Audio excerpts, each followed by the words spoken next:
menurut ayat Quran dan hadis Nabi itu nanti ada bermacam-macam. Ada orang beriman itu yang dimasukkan surga.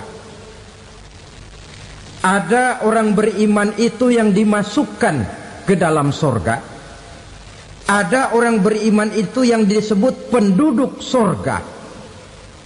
Kenapa lain-lain, Pak? Karena waktu di dunia amalannya juga lain-lain. Ada orang beriman yang masuk surga. Ini paling murah tiketnya. Mau masuk surga? Kata Nabi begini, ma min abdin qala la ilaha illallah thumma mata ala dhalik illa dakhalal jannah. Kalau seorang hamba sudah mengucap dua kalimat syahadat, dia yakin dengan kebenaran kalimat itu sampai matinya, orang itu akan masuk surga. Abi Dzar yang waktu itu diajak bicara heran, ya Rasul kok gampang betul? Iya.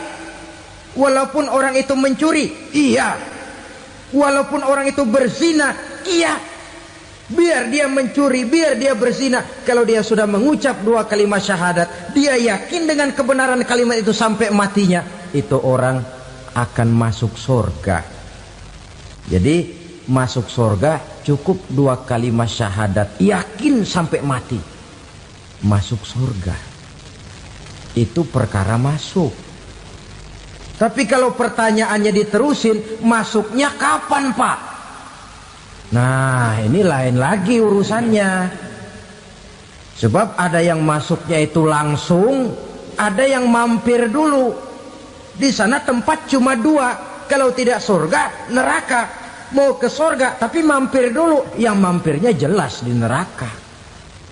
Kenapa? Dalam hadis qudsi ada riwayat, nanti itu di akhirat, setelah Allah selesai mengatur penduduk surga masuk surga, yang neraka masuk neraka, Allah berkata kepada malaikat Malik, malaikat Malik, labaik ya Allah, itu bajingan-bajingan tengik, manusia-manusia durjana yang waktu di dunia tidak mau sujud, jauh dari ulama, gemar melakukan yang munkarat dan maksiat, hidup di tengah masyarakat selalu jadi bibit keonaran, kufur, sudah masuk neraka semua.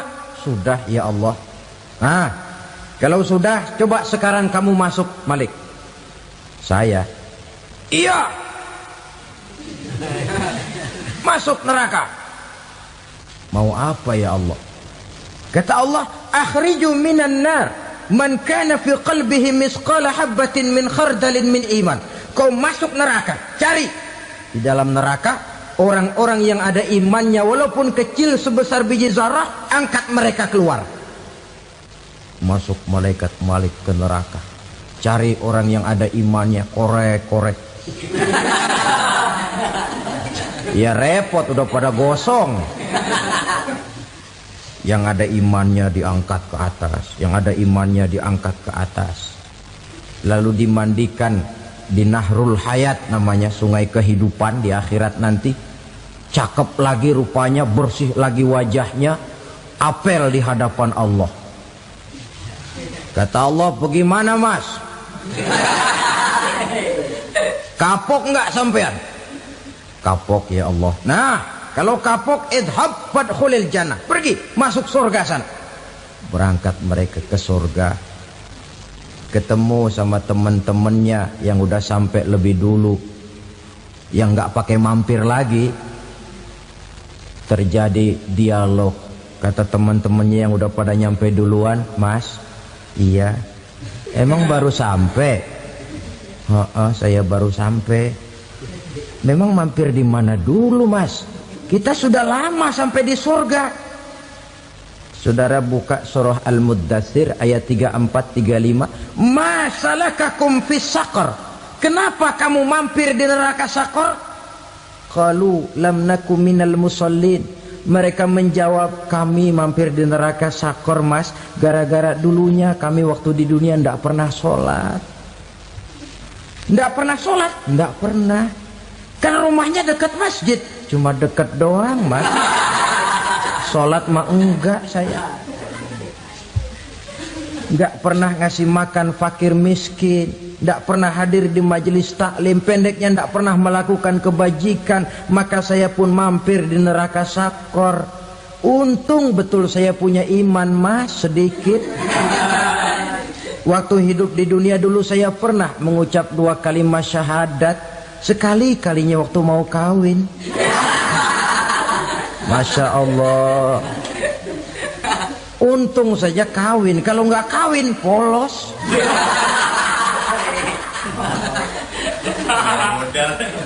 Itu juga pengulu sudah setengah mati ngajarin. Asyhadu alla, asyaduaan, asyaduaan.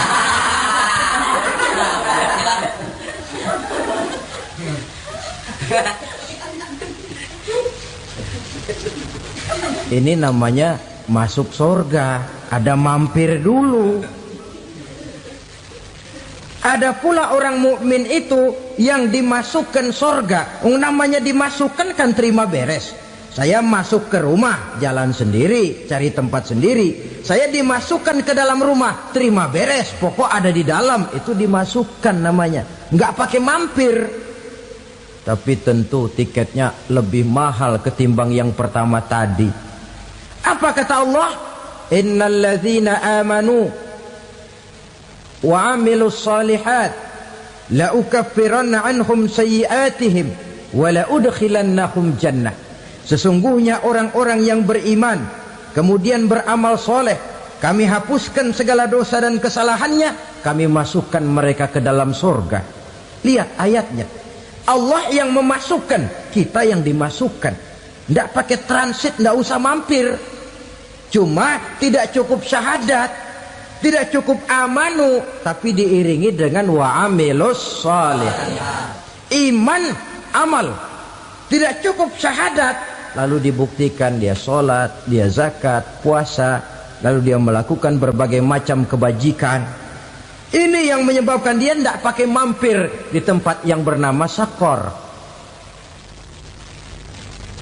Lalu ada pula orang mukmin itu yang disebut penduduk sorga. Wah, ini sudah VIP ini. Ashabul jannah, penduduk sorga. Siapa mereka? Kata Allah, innal ladzina amanu summa istaqamu fala khaufun alaihim wala hum yahzanun ulaika ashabul jannah hum fiha khalidun. Sesungguhnya orang-orang yang beriman lalu istiqamah, tetap dalam melaksanakan perintah Allah, tidak goyang, tidak labil tapi stabil, istiqamah, mereka tidak takut dan tidak bersedih hati. Merekalah penduduk surga. Iman, istiqamah. Tidak punya duit, sembahyang. Banyak duit, sembahyang. Miskin, sembahyang. Kaya, tetap sembahyang. Istiqamah. Kadang orang kalau susah rajin ke masjid, banyak duitnya ngelihat masjid melengos. Waktu miskin hamba Allah, setelah kaya jadi hamba harta. Bergeser, tidak ada nilai istiqomahnya. Saudara-saudara, dengan begitu penduduk neraka itu dua. Ada penduduk permanen, ada penduduk yang semi permanen. Yang semi permanen orang-orang beriman yang mempunyai dosa besar. Mereka masuk ke neraka untuk menerima azab sesuai dengan dosanya. Bila selesai masa azab itu, mereka akan diangkat untuk ditempatkan kembali ke dalam surganya Allah Subhanahu wa ta'ala. Nah, dikala itulah saudara-saudara, ada yang disebut syafaat dari Rasulullah Sallallahu Alaihi Wasallam. Tapi tentu jangan lupa, syafaat ini ibarat kain menambal dia. Kita punya kain bolong-bolong sedikit, syafaat yang menambal. Sholat kita ada kurang dikit, sedekah kita ada campur riak dikit, amalan kita ada tidak karena Allah dikit, kita berharap syafaat. Jadi biarlah kain masih bolong-bolong, yang penting punya kain. Tapi kalau kainnya tidak ada, yang ditambal apanya? sholat tidak, puasa tidak, zakat tidak, berharap syafaat saja. Ya, terlalu berlebihan itu. Saudara hadirin yang saya hormati, apabila selesai proses penghisaban, proses penghitungan, maka dikala itulah manusia terbagi dalam dua kelompok besar. Fariqun fil jannah wa fariqun fis sa'ir. Sekelompok orang-orang beruntung yang masuk ke dalam surga, dan sekelompok lagi masuk ke dalam neraka. Ibu-ibu, saudara-saudara kaum muslimin rahimakumullah, pada pertemuan yang lalu sudah saya jelaskan bahwa hidup selalu berakhir dengan kematian. Apabila datang kematian menimpa seseorang, datanglah kiamat baginya. Itu yang disebut dengan kiamat kecil. Hakikatnya mati adalah perpindahan dari kehidupan di dunia ini menuju kehidupan di alam barzakh. Menunggu kita di alam barzakh sampai datangnya saat kiamat. Entah 10 tahun, entah 100 tahun, entah 1000 tahun, hanya Allah saja yang maha tahu. Adapun orang-orang beriman yang melakukan amal kebajikan dalam kehidupan di dunia ini, masa penantian yang lama di alam barzakh buat mereka sebentar saja. Tetapi bagi orang-orang kafir yang ingkar, yang tidak beriman kepada Allah, yang hidup di dunia cuma menumpuk-numpuk dosa, tentu penantian di alam barzakh akan merupakan waktu yang sangat lama. Bukankah dalam kehidupan kita waktu itu memang relatif? Contoh misalnya, bagi pemuda-pemudi yang sedang duduk asyik memadu cinta, waktu 4-5 jam saja rasanya cuma 4-5 menit. Tenggelam oleh keasikan. Tapi buat orang yang berbaring di rumah sakit, meratap di balik-balik apa itu tembok derita kata lagu, di balik dinding-dinding penjara, sehari bagai seminggu, seminggu rasa sebulan, sebulan boleh jadi rasa setahun. Penantian yang sangat lama. Kapan kiamat itu akan datang? Ini rahasia Allah. Jangankan kita yang orang awam, baginda Nabi sendiri tidak diberitahu oleh Allah kapan kiamat itu akan terjadi. Tetapi sungguh pun demikian, banyak hadis-hadis yang menjelaskan ciri atau tanda-tanda datangnya kiamat. Nah, kalau sudah bicara soal tanda, tanda kiamat itu ada dua. Pertama yang disebut alamatus sughra, tanda-tanda kecil.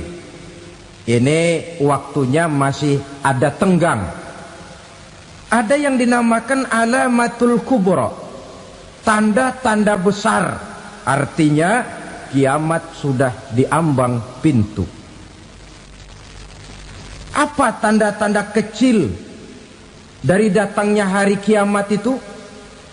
Misalnya kata Nabi, apabila ilmu sudah diangkat oleh Allah, artinya apabila ulama sudah banyak wafat, minat orang belajar agama berkurang, lalu kebodohan nampak merajalela di mana-mana, zina dikerjakan secara terbuka, minuman-minuman keras jadi kebanggaan, itu termasuk di antara tanda-tanda kecil terjadinya hari kiamat.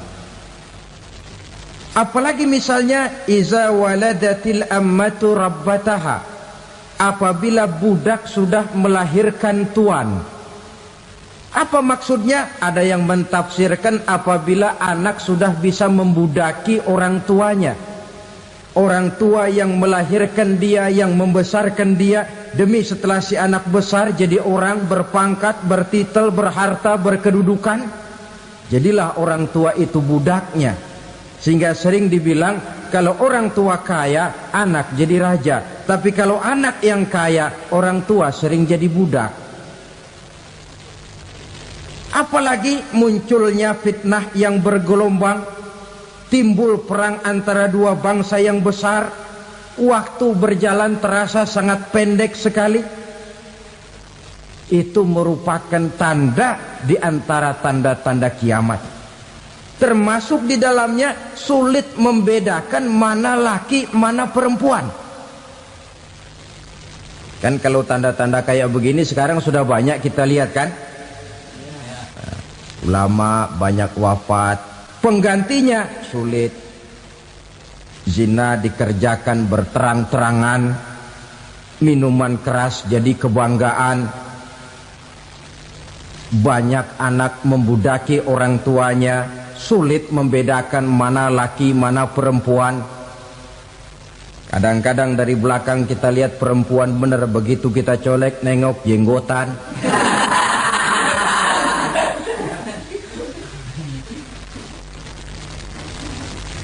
Ini termasuk tanda-tanda kecil. Masih ada tenggang sampai akan terjadinya kiamat itu. Nah, yang dimaksud dengan tanda-tanda besar, ini tanda besar artinya kiamat sudah diambang pintu. Pertama, matahari terbit dari sebelah barat. Apabila matahari sudah terbit dari arah sebelah barat, tertutuplah sudah pintu taubat. Bersabda Nabi kita, la taqumus sa'atu hatta tatlu'a syamsu min maghribiha. Tidak akan datang hari kiamat sampai matahari terbit dari arah sebelah barat. Fa iza tala'at, manakala matahari telah terbit dari arah sebelah barat, wara'ahan nasu, manusia banyak menyaksikan itu, amanu ajma'un, mereka pun lalu beriman. Yang tadinya kafir, yang tadinya ingkar, yang tadinya membangkang, setelah melihat matahari terbit dari sebelah barat, buru-buru beriman, berlomba-lomba mengucap dua kalimat syahadat. Tapi apa yang terjadi? Kata Nabi, wadzalika hina la yanfa'u nafsan imanuha lam takun amanat min qabl. Hari itu adalah hari yang iman sudah tidak berguna lagi bagi seseorang apabila sebelumnya memang dia tidak pernah beriman. Au kasabat fi imaniha khaira, atau beriman tetapi tidak pernah melakukan kebajikan di dalam keimanannya itu. Hari yang sudah kasib, hari yang sudah terlambat, beriman tidak akan ada gunanya lagi. Ini pelajaran buat kita. Sebelum sang surya terbit dari sebelah barat, sebelum nafas sampai di tenggorokan, artinya pintu taubat masih terbuka. Kalau dua hal itu sudah terwujud, nafas sudah sampai di kerongkongan atau matahari sudah terbit dari arah sebelah barat, tertutuplah sudah pintu taubat. Tak ada lagi gunanya pangkat, jabatan, harta, bahkan beriman pun dalam suasana macam itu. Too late, kata orang Kulon. Sudah terlambat. Matahari terbit dari arah sebelah barat. Itu tanda besar, artinya kiamat sudah diambang pintu. Lalu apalagi tanda besar? Munculnya Dajjal. Dajjal artinya pendusta-pendusta yang menyesatkan manusia. Ada dua macam Dajjal, saudara. Ada Dajjal kecil. Ini Dajjal kelas teri. Kalau ini sejak zaman Rasulullah sudah ada itu. Tiap zaman ada. Di zaman Rasulullah misalnya ada yang bernama Aswad al-Unsi dari Yaman. Ada yang namanya Musailamah Al-Kazzab dari Yamamah. Ada yang namanya Ibnu Sayyad dari Madinah. Ini dajjal-dajjal di zaman Rasul. Musailamatul Kazzab memproklamirkan diri jadi nabi dia. Di zaman Rasul masih hidup. Ini dajjal zaman Nabi. Di zaman sahabat muncul dajjal-dajjal. Di zaman kita sekarang ini dajjal-dajjal pun gentayangan. Dajjal-dajjal kelas teri. Kerjanya mendustakan manusia, menyesatkan manusia, memalingkan manusia dari jalan yang benar dan diridhoi oleh Allah Subhanahu wa taala. Adapun yang merupakan tanda besar dari datangnya kiamat, dajjal-dajjal kelas kakap. Pembohong-pembohong besar yang menyesatkan masyarakat manusia berpaling dari jalan Allah mengikuti jalan mereka. Apa sih ciri dajjal itu? Kata Nabi dalam hadis Bukhari Muslim, inna dajjala, sesungguhnya yang namanya dajjal itu yakhruju, satu saat akan muncul mendekati hari kiamat. Wa inna ma'ahu ma'an, si dajjal ini membawa air. Wa naran, dan juga membawa api. Dua simbol. Di tangan yang satu dia bawa air, di tangan yang satu dia bawa api. Wa ammal ladzi yarahu an-nasu ma'an fanarun, adapun yang orang banyak lihat air, hakikatnya adalah api. Yang dilihat api, hakikatnya adalah air. Oleh sebab itu, kalau api yang ditawarkan, ambillah air. Kalau air yang ditawarkan, pilihlah api. Maksudnya apa ini? Ini bahasa simbol, saudara-saudara. Dajjal bicaranya seolah-olah untuk kepentingan manusia. Menawarkan surga. Surga yang dia tawarkan hakikatnya neraka. Hai manusia, kalau kau mau bahagia, jangan dekat-dekat dengan agama. Solat itu tidak efektif dan efisien, tidak produktif dari segi ekonomi itu. Menghadiri majelis taklim cuma buang-buang waktu. Tahajud, tasbih, tahlil, baca Quran, apa itu? Pekerjaan mubazir saja. Hidup ini cuma sekali, masa yang cuma sekali, manfaatkan dengan sebaik-baiknya. Mumpung, dibawanya sifat mumpung tetapi dalam pengertian yang sangat negatif. Bicaranya seolah-olah untuk kepentingan manusia, tetapi sebenarnya menjerumuskan manusia. Menawarkan air tapi sebenarnya api. Menawarkan api tapi hakikatnya air. Buat apa kamu sholat? Buat apa kamu bayar zakat? Buat apa kamu puasa? Surga yang dicanangkan dajjal hakikatnya neraka. Neraka yang digambarkan dajjal pada dasarnya adalah surga. Jadi memutarbalikkan fakta itu kerjaan dajjal. Yang hak jadi batil, yang batil dibilang hak, yang benar jadi salah, yang salah malah jadi benar. Tuntunan disuruh jadi tontonan, tontonan malah menjadi tuntunan. Itu pekerjaan dajjal profesinya. Zamannya Nabi Adam, dajjalnya kan iblis. Betul? Betul. Apa sih gang kerayuan iblis itu? Allah setelah menciptakan Nabi Adam kan bilang, Adam, kau dan istrimu Hawa tinggal di surga ini. Seluruh fasilitas yang ada di surga persilahkan kau nikmati. Satu yang tidak boleh, jangan coba-coba dekati pohon khuldi. Dekat saja jangan, apalagi sampai memetiknya. Datang dajjal yang namanya iblis ini. Adam, kamu tahu nggak kenapa tidak boleh makan buah khuldi? Ya nggak tahu, pokoknya saya dilarang. Bodoh kamu Dam. Khuldun artinya kekal. Kalau kamu makan itu buah, kau akan kekal di surga buat selamanya. Allah tidak kepengen, maka dilarang kamu makan buah khuldi. Kalau kau ingin kekal di surga Adam, makan saja. Saya bicara begini ini untuk kepentingan kamu Adam. Ini kan ciri-ciri Dajjal.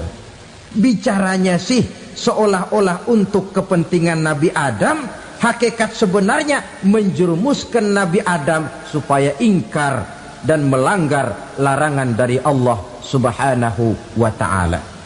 Jadi setelah muncul Dajjal, timbul kekacauan-kekacauan di masyarakat.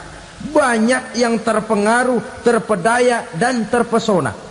Termasuk mereka yang memproklamirkan diri jadi nabi, mereka yang memproklamirkan diri jadi rasul di zaman sesudah Rasulullah wafat. Itu adalah Dajjal. Maka saya ingatkan, kalau di zaman kita sekarang ini ada orang ngaku jadi nabi, ada orang ngaku jadi rasul, biar bahasa Arabnya kental, Quran hafal, hadis ribuan hadis hafal, biar pakai serban sampai menyengser ke tanah, bahasa Arabnya fasih, tapi dia mengaku jadi nabi, jadi rasul, kita umat Islam wajib tidak percaya. Wajib untuk tidak percaya. Itulah Dajjal zaman kita sekarang ini. Tidak mustahil mereka datang mempengaruhi orang awam supaya berpaling dari Rasulullah, mengikuti mereka. Nah, di akhir zaman nanti, mendekati hari kiamat, Dajjal ini muncul. Dajjal kelas kakap, menyesatkan masyarakat manusia untuk berpaling dari Islam, mengikuti seruan mereka. Apalagi di antara datangnya kiamat itu, tanda yang besar itu, turunnya Nabiullah Isa Al-Masih, putra Maryam. Menurut berbagai hadis yang sahih, Nabi Isa Al-Masih nanti akan turun lagi. Tidak membawa risalah yang baru, tapi meluruskan risalah Islam ini yang telah banyak ditinggalkan oleh masyarakat. Bahkan ada hadis menjelaskan beliau akan membunuh Nabi, mematahkan kayu-kayu salib, lalu melaksanakan haji dan umrah mengikuti syariat Nabi Muhammad, bukan membawa agama baru. Menjadi semacam mujaddid, reformer, menyelamatkan manusia dari bisikan Dajjal. Bahkan ada riwayat yang menjelaskan bahwa Nabi Isa berhasil mengalahkan Dajjal, mengembalikan masyarakat manusia kembali kepada ajaran Islam yang datang dari Allah, dibawa oleh Rasulullah Sallallahu Alaihi Wasallam. Dengan kata lain, turunnya Nabi Isa bukan sebagai Nabi dan Rasul baru, tetapi mengikuti syariat Nabi kita Muhammad Sallallahu Alaihi Wasallam. Saudara hadirin, ibu-ibu hadirat yang saya hormati, kemudian apalagi di antara tanda-tanda besar akan datangnya kiamat itu? Keluarnya asap atau awan. Kata Nabi, inna min asrati sa'ah dukhanan yamla'u ma bainal masyriqi wal maghrib. Di antara tanda-tanda kiamat, munculnya awan antara langit dan bumi. Ini pun diperkuat dalam surah Ad-Dukhan ayat 10. Fartaqib yauma ta'tis sama bidukhanim mubin fayughshan nas hadza azabun alim. Bagi orang-orang yang beriman, mereka biasa-biasa saja. Tapi bagi orang kufur, datangnya asap dan awan ini merupakan azab yang kelewat pedih. Barangkali sedikit mendekati gambaran tentang azab yang pedih ini, saya ingatkan alam pikiran kita kepada peristiwa yang belum lama terjadi. Pernah dengar berita bocornya reaktor nuklir di Chernobyl, Uni Soviet? Pernah dengar?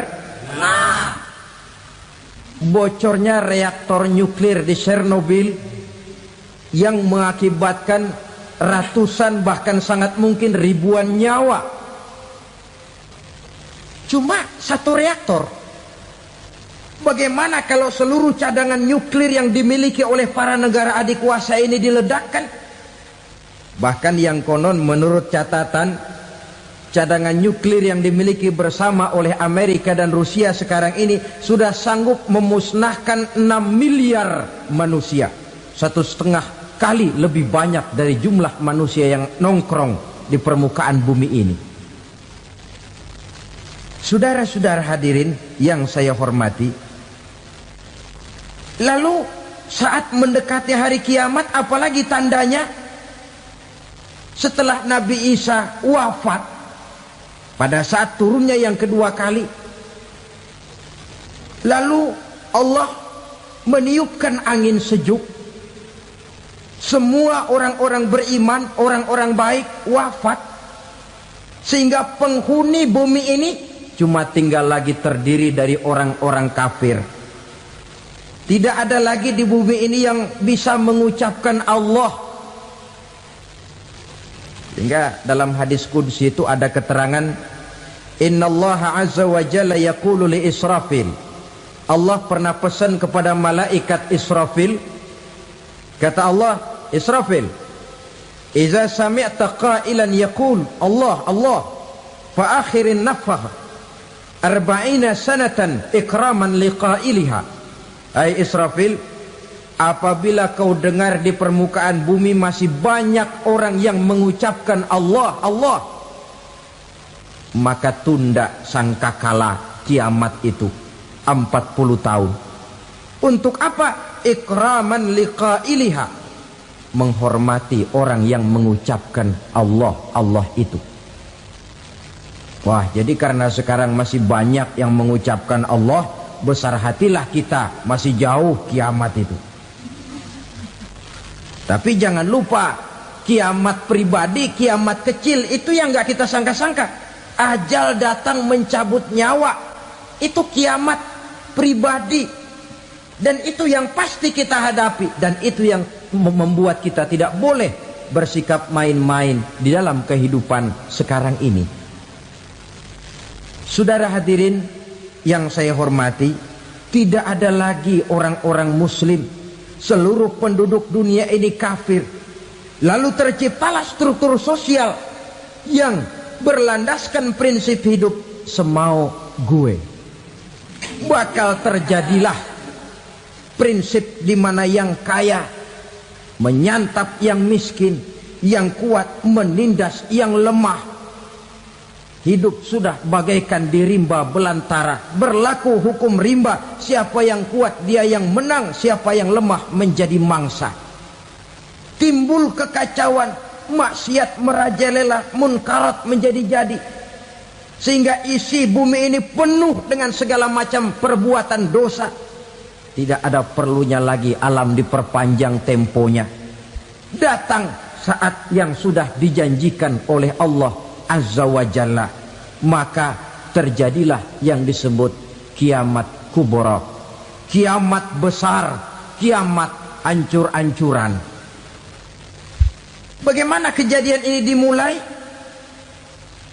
Dalam surah Az-Zumar ayat 68, Allah subhanahu wa ta'ala berfirman, wa nufikha fis suri fasa'iqa man fis samawati wa man fil ardi illa man sya'allahu. Maka manakala ditiuplah sangkakala, terkejutlah seluruh yang ada di langit dan seluruh yang ada di bumi. Bila saat kiamat datang, Allah perintah malaikat Israfil, Israfil, tiup sangkakalamu. Ditiuplah sangkakala oleh malaikat Israfil. Yang akibat daripada tiupan itu, seluruh yang ada di langit, seluruh yang ada di permukaan bumi terkejut. Yang ada di langit siapa? Malaikat kan. Bayangin aja kalau malaikat kaget, apalagi kita. Terkejut seluruh makhluk yang ada di bumi, yang ada di langit mendengar suara sangkakala itu. Bunyinya tidak sanggup kita bayangkan dahsyatnya. Ledakan nuklir, ledakan neutron, belum apa-apa ketimbang bunyi sangkakala malaikat Israfil ini. Nah, lalu mendengar bunyi sangkakala ini, gemparlah makhluk, kacaulah alam. Bumi gempa, planet-planet bertabrakan, gunung meletus, air laut tumpah ke darat, angin topan bertiup, halilintar menyambar. Lalu semua yang bernama hidup mati total. Mati bareng tanpa persiapan. La haula wala quwata illa billah. Saya kadang-kadang dalam tafakur bermohon, ya Allah, mudah-mudahan saya enggak nemuin kiamat beneran. Ngeri. Tidak bisa kita bayangkan macam apa suasana seperti itu. Allah saja banyak memberikan gambaran, misalnya Al-Qari'ah, wa mal qari'ah, wa ma adraka mal qari'ah. Kejadian yang menggemparkan. Tahukah kamu apa kejadian yang menggemparkan itu? Yauma yakunun nasu kal farasil mabsus wa takunul jibalu kal ihnil manfus. Pada saat itu manusia berterbangan bagai kupu-kupu, gunung berterbangan seperti kapas ditiup angin. Gunung saja macam kapas, konon lagi manusia. Kematian total, mulai semut sampai gajah mati, jin mati, iblis mati, malaikat mati. Malaikat saja mati. Saudara hadirin yang saya hormati, kematian total yang tanpa persiapan. Orang bilang, Pak, kalau mati bareng begitu yang repot malaikat maut dong ya. Cabut sana, cabut sini. Itu kalau menurut logika kita, mestinya begitu menurut logika. Tapi logika juga yang nggak perlu serepot itu. Sebab untuk mematikan listrik di wilayah DKI, di wilayah Jakarta, nggak perlu tiap rumah didatengin, matiin, ya lama. Cukup dari kantor pusatnya saja PLN tekan satu tombol, gelaplah seluruh Jakarta. Saudara hadirin yang saya hormati, kematian total. Lalu setelah kematian total, planet-planet juga mati, dalam arti tidak bergerak dan beredar. Angin mati, dalam arti tidak bertiup. Air mati, dalam arti tidak ada riak gelombang. Pokoknya semua mati. Kullu nafsin za'iqatul maut. Semua yang bernafas mati. Dalam ayat lain, kullu man 'alaiha fan. Semua yang ada di permukaan bumi fana. Yang kekal cuma Allah Subhanahu wa ta'ala. Yang paling belakang mati, malaikat maut dan malaikat Israfil. Tapi mati juga sesuai dengan janji Allah. 10 lamanya. Tidak dijelaskan oleh Abi Hurairah 40 jam, apa 40 hari, apa 40 tahun. Hadis-hadis cuma menyebutkan 40 saja. Sunyi alam, yang tinggal cuma Allah saja lagi. Ketika itu Allah berseru-seru, katanya, limanil mulkul yauma. Siapa para penguasa hari ini? Mana itu raja-raja dan penguasa yang dulu mengaku jadi Tuhan? Fir'aun. Mana Fir'aun sekarang? Yang dulu jadi raja, merasa berhasil, sombong, lalu tidak mau turun-turun dari kekuasaannya, sampai kepada puncak kekurang ajarannya mengangkat diri jadi Tuhan. Mana itu Fir'aun? Namrus. Mana sekarang Namrus? La ilaha illa ana. Ternyata tidak ada Tuhan lain selain daripada aku, kata Allah. Proses kemudian, saudara-saudara, turunlah hujan dari langit. 40 lamanya hujan itu. Tidak jelas juga 40 jam apa 40 hari. Setelah air turun membasahi, datanglah tiupan sangkakala yang kedua. Semua yang bernama mati bangkit dari kuburnya masing-masing. Ini yang disebut Yaumul Ba'thi, hari kebangkitan. Allahu Akbar. Pada saat kita bangkit dari kubur kita masing-masing, kumpul di padang mahsyar namanya. Bayangin aja, saya sendiri nggak sanggup bayangin. Manusia sejak zaman Adam sampai zaman kiamat kumpul bareng di tempat sama. Berapa banyaknya itu?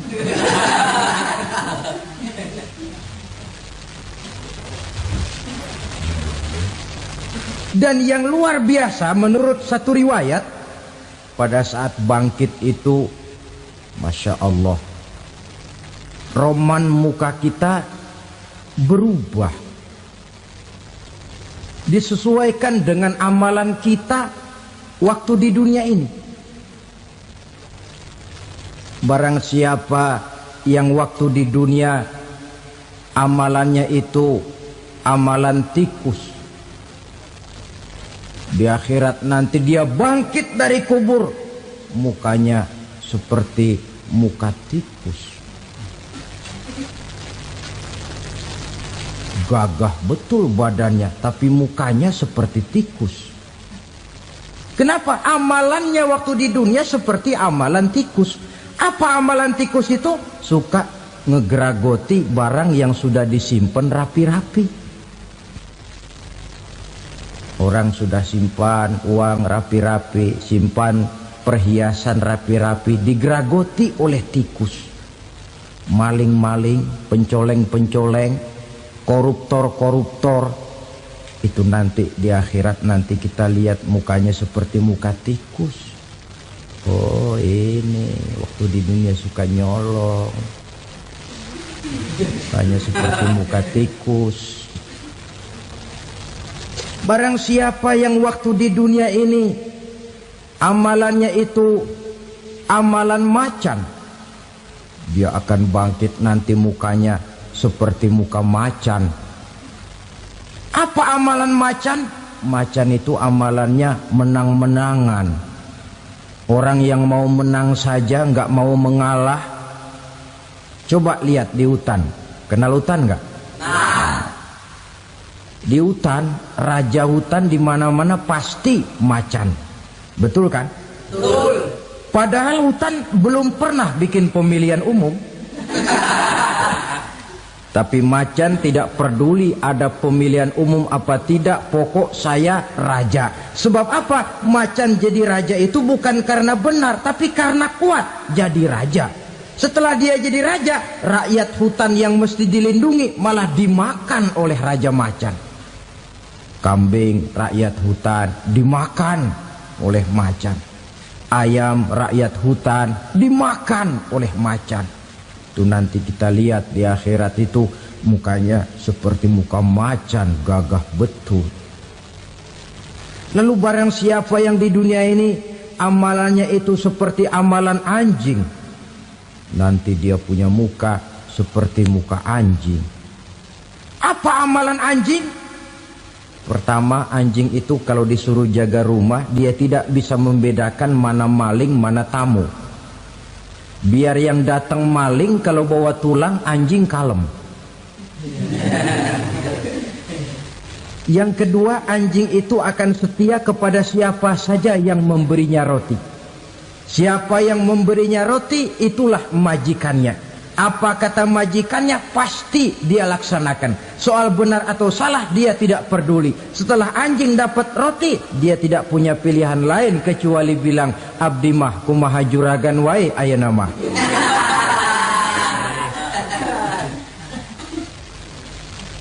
Saudara hadirin yang saya hormati, berkumpul di padang mahsyar, tiap orang sibuk dengan persoalannya masing-masing. Matahari waktu itu didekatkan oleh Allah. Panas luar biasa. Ada yang saking panasnya itu mencucurkan peluh keringat sampai sebatas mata kakinya. Ada yang keringatnya sampai sedengkulnya. Ada yang keringatnya sampai sepusatnya. Ada yang keringatnya mengalir sampai sebahunya. Ada yang kelelap oleh keringatnya sendiri, sementara orang di sampingnya nggak apa-apa. Bergantung lagi amalan dia waktu di dunia ini. Saudara-saudara, sebagian orang dalam kepanikan padang mahsyar berombong-rombong datang mereka menghadap Nabi Adam. Ya Adam, anta abal bashar. Hai Adam, Tuhan adalah bapak moyang manusia. Kami sebentar lagi akan disidang, dimintakan pertanggungan jawab. Tolonglah kami, hai Adam. Kata Nabi Adam, jangankan nolongin sampean, saya sendiri tanggung jawab di hadapan Allah ketika dulu tidak boleh makan khuldi, saya serobot. Sudahlah, urus diri masing-masing saja, nafsi. Begitu kata Nabi Nuh, begitu kata Nabi Ibrahim. Tiap orang bertanggung jawab sendiri-sendiri. Ketika itulah saudara-saudara, nikmatnya menjadi umat Nabi besar Muhammad sallallahu alaihi wasallam. Sebab apa? Walaupun menurut abjad kita ini umat paling belakang, paling belakang kita ini toh, karena Nabi Muhammad adalah Nabi akhir, tapi akan dihisap lebih dulu, lewat di atas sirat lebih dulu, masuk surga lebih dahulu ketimbang umat-umat belakangan. Ketika Rasul mendekati ajal, beliau tanyakan itu kepada malaikat Jibril. Malaikat Jibril berkata, Muhammad jangan khawatir, Allah sudah berjanji, inni haramtul jannata ala sairil anbiya hatta tadkhulaha anta wa haramtuha ala sairil umami hatta tadkhulaha ummatuka. Surga aku haramkan buat seluruh nabi kecuali kalau engkau Muhammad sudah masuk ke dalamnya, dan surga aku haramkan buat seluruh umat kecuali kalau umatmu Muhammad sudah masuk ke dalamnya.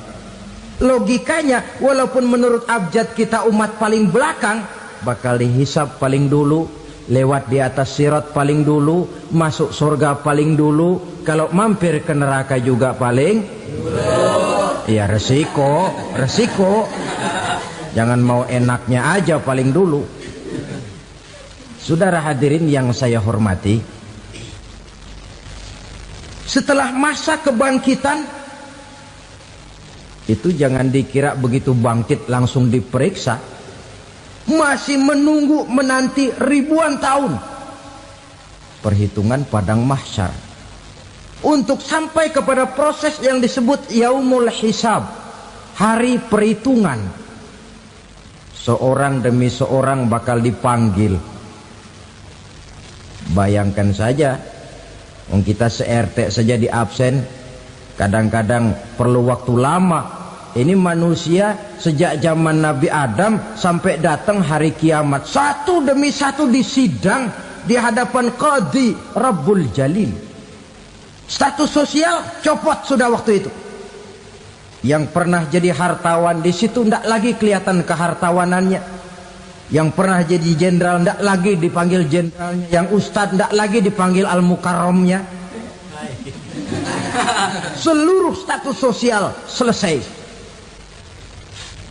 Dipanggillah kita seorang demi seorang menghadap Qadhi Rabbul Jalil. Bagaimana proses penghisaban itu? Pertama, proses tanya jawab. Di antaranya ada hadis menyatakan, lan tazula qadama 'abdin yaumal qiyamah hatta yus'ala an arba'i khisalin. Besok di hari kiamat tidak akan bergeser telapak kaki seorang hamba sampai dia ditanya lebih dulu tentang 4 persoalan. Tentang ilmunya, kemana ilmu itu diamalkan. Tentang umurnya, di mana umur itu dihabiskan. Tentang masa mudanya, kemana masa muda itu dipakai. tentang hartanya, dari mana harta itu didapat dan kemana harta itu dibelanjakan. Ini termasuk proses tanya jawab. Jadi kalau istilah pengadilan dunia, nama Fulan bin Fulan. Kamu waktu di dunia diberikan umur panjang untuk apa? Pernah mengalami masa muda, kemana kau habiskan masa remajamu? Kau diamanahkan ilmu, dengan apa ilmumu kau amalkan? Kau diberikan harta, dari mana harta kau dapat, kemana kau belanjakan? Tak seorang pun yang bisa mungkir. Sebab apa? Dikala itu yang menjadi saksi bukan orang. Yang menjadi saksi adalah seluruh anggota badan kita. Tangan bicara, kaki jadi saksi terhadap seluruh amalan yang pernah kita kerjakan pada saat kehidupan di alam dunia ini. Selesai proses tanya jawab, lalu diperlihatkan buku catatan kita waktu hidup di dunia ini. Jangan lupa Allah itu menyiapkan 2 superkomputer kepada kita. Sebelah ditempelin sebelah kanan, yang sebelah tempelin di sebelah kiri. Komputer itu namanya Raqib dan Atid. 2 malaikat yang apabila baik kita lakukan, refleks saja akan menulis kebajikan kita. Jahat kita kerjakan akan tertulis. Catatan itu nanti diperlihatkan kepada kita. Waduh, alangkah malunya pada saat diperlihatkan catatan kita, buku rapot kita merah melulu. Barangkali diperiksa sambil diomelin, brengsek lo. Buku merah melulu begini, bagaimana waktu hidup di dunia? Tidak cukup diperlihatkan buku catatan kehidupan, rekaman kehidupan. Rekaman kehidupan kita secara utuh sejak terlahir sampai ajal datang merenggut nyawa. Barangkali mirip dengan video sekarang ini, di mana terekam dengan baik seluruh kegiatan kita, sejak yang sekecil-kecilnya sampai kepada yang sebesar-besarnya. Untuk kemudian kita pun menerima balasan. In khairan fa khairun wa in syarran fa syarrun. Kalau baik ya baik balasannya, kalau jahat ya jahat juga balasannya. Catatan-catatan kita diberikan. Kalau banyak kebajikannya diberikan di tangan kanan dengan cara yang halus. Kalau banyak kejahatannya diberikan dari sebelah kiri atau dilempar dari belakang. Itulah sebabnya sejak di dunia ini kita sudah mohon kepada Allah. Ketika berwudu membasuh tangan kanan, apa kita bilang? Allahumma a'tini kitabi biyamini wa hasibni hisaban yasira. Ya Allah, berikan saya kitab di tangan kanan, dan kalau saya memang perlu dihisap, hisaplah saya yang seringan-ringannya. Tangan kiri berlindung kita kepada Allah, jangan sampai diberikan kitab di tangan kiri atau dari arah sebelah belakang. Wa a'udzubika an tu'tiya kitabi bishimali aw min wara'i zuhri, dari arah sebelah belakang. Na'udzubillah min dzalik.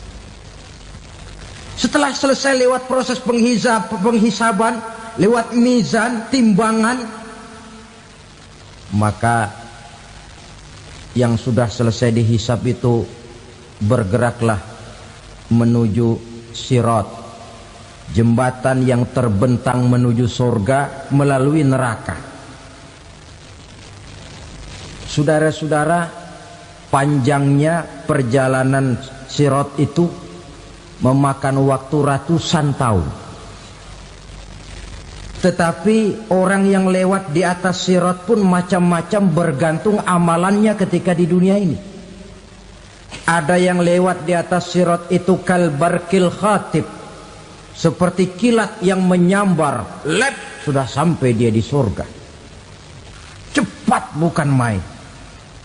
Ada yang lewat di atas sirat itu seperti orang lari-lari. Ada yang lewat di atas sirat itu seperti orang jalan biasa. Ada yang sambil merangkak, ada yang sambil ngesor, ada yang sambil gelayutan, ada yang selamat sampai ke ujung ke surga, ada yang tergelincir jatuh masuk ke dalam neraka, bergantung amalannya dalam kehidupan di dunia sekarang ini.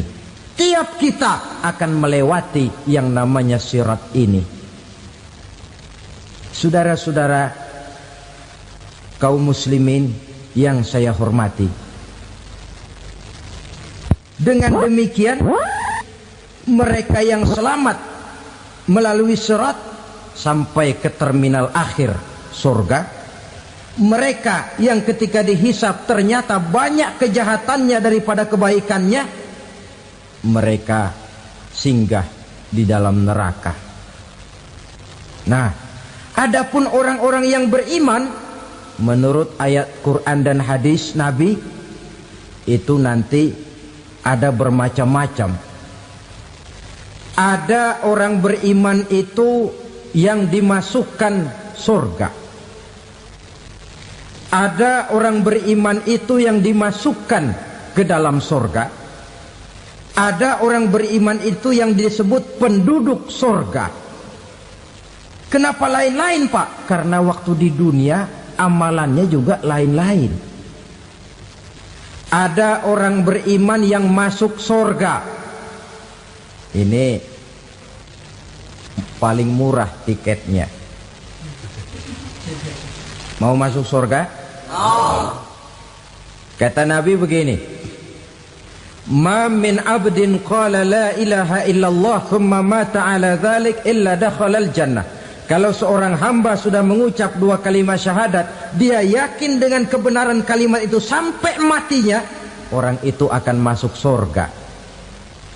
Abi Dzar yang waktu itu diajak bicara heran, ya Rasul kok gampang betul? Iya, walaupun orang itu mencuri, iya, walaupun orang itu berzina, iya, biar dia mencuri, biar dia berzina, kalau dia sudah mengucap dua kalimat syahadat, dia yakin dengan kebenaran kalimat itu sampai matinya, itu orang akan masuk surga. Jadi masuk surga cukup dua kalimat syahadat, yakin sampai mati, masuk surga. Itu perkara masuk.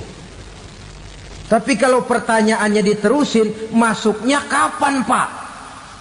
Nah, ini lain lagi urusannya. Sebab ada yang masuknya itu langsung, ada yang mampir dulu. Di sana tempat cuma dua, kalau tidak surga, neraka. Mau ke surga tapi mampir dulu, yang mampirnya jelas di neraka. Kenapa? Dalam hadis qudsi ada riwayat, nanti itu di akhirat, setelah Allah selesai mengatur penduduk surga masuk surga, yang neraka masuk neraka, Allah berkata kepada malaikat Malik, malaikat Malik, labaik ya Allah, itu bajingan-bajingan tengik, manusia-manusia durjana yang waktu di dunia tidak mau sujud, jauh dari ulama, gemar melakukan yang munkarat dan maksiat, hidup di tengah masyarakat selalu jadi bibit keonaran, kufur, sudah masuk neraka semua. Sudah ya Allah. Nah, kalau sudah, coba sekarang kamu masuk, Malik. Saya, iya, masuk neraka. Mau apa ya Allah? Kata Allah, akhriju minan nar man kana fi qalbihi misqala habatin min khardalin min iman. Kau masuk neraka, cari di dalam neraka orang-orang yang ada imannya walaupun kecil sebesar biji zarah, angkat mereka keluar. Masuk malaikat Malik ke neraka, cari orang yang ada imannya, korek-korek. Ya repot, udah pada gosong. Yang ada imannya diangkat ke atas, yang ada imannya diangkat ke atas, lalu dimandikan di Nahrul Hayat, namanya sungai kehidupan di akhirat nanti. Cakep lagi rupanya, bersih lagi wajahnya, apel di hadapan Allah. Kata Allah, bagaimana mas? Kapok nggak sampean? Kapok ya Allah. Nah, kalau kapok, idhab fadkhulil jannah, pergi masuk surga sana. Berangkat mereka ke surga. ketemu sama teman-temannya yang udah sampai lebih dulu, yang nggak pakai mampir lagi. Terjadi dialog. Kata teman-temannya yang udah pada nyampe duluan, "Mas, iya, emang baru sampai?" Saya baru sampai." "Memang mampir di mana dulu, Mas? Kita sudah lama sampai di surga." Saudara buka surah Al-Muddatsir ayat 34-35. "Masalakakum fis saqar?" Kenapa kamu mampir di neraka Saqar? Qalu lam naku minal musallin. Mereka menjawab, kami mampir di neraka Saqar, Mas, gara-gara dulunya kami waktu di dunia tidak pernah sholat. Tidak pernah sholat? Tidak pernah. Kan rumahnya dekat masjid. Cuma dekat doang, Mas. Sholat mah enggak saya. Enggak pernah ngasih makan fakir miskin, enggak pernah hadir di majelis taklim, pendeknya enggak pernah melakukan kebajikan. Maka saya pun mampir di neraka Saqar. Untung betul saya punya iman, Mas, sedikit. Waktu hidup di dunia dulu saya pernah mengucap 2 kalimat syahadat. Sekali-kalinya waktu mau kawin. Masya Allah. Untung saja kawin. Kalau nggak kawin polos.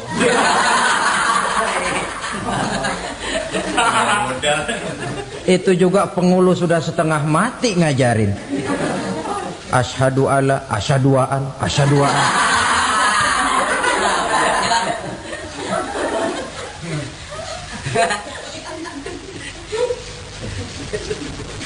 Ini namanya masuk surga, ada mampir dulu.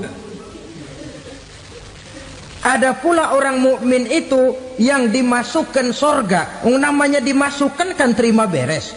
Saya masuk ke rumah, jalan sendiri, cari tempat sendiri. Saya dimasukkan ke dalam rumah, terima beres, pokok ada di dalam, itu dimasukkan namanya. Nggak pakai mampir. Tapi tentu tiketnya lebih mahal ketimbang yang pertama tadi. Apa kata Allah? Innal ladzina amanu wa 'amilus shalihat la ukaffiranna 'anhum sayyi'atihim wa la udkhilannahum jannah. Sesungguhnya orang-orang yang beriman kemudian beramal soleh, kami hapuskan segala dosa dan kesalahannya, kami masukkan mereka ke dalam surga. Lihat ayatnya. Allah yang memasukkan, kita yang dimasukkan. Tidak pakai transit, tidak usah mampir. Cuma tidak cukup syahadat, tidak cukup amanu, tapi diiringi dengan wa'amilus salih. Iman, amal. Tidak cukup syahadat, lalu dibuktikan dia sholat, dia zakat, puasa, lalu dia melakukan berbagai macam kebajikan. Ini yang menyebabkan dia tidak pakai mampir di tempat yang bernama Saqar. Lalu ada pula orang mukmin itu yang disebut penduduk surga. Wah, ini sudah VIP ini.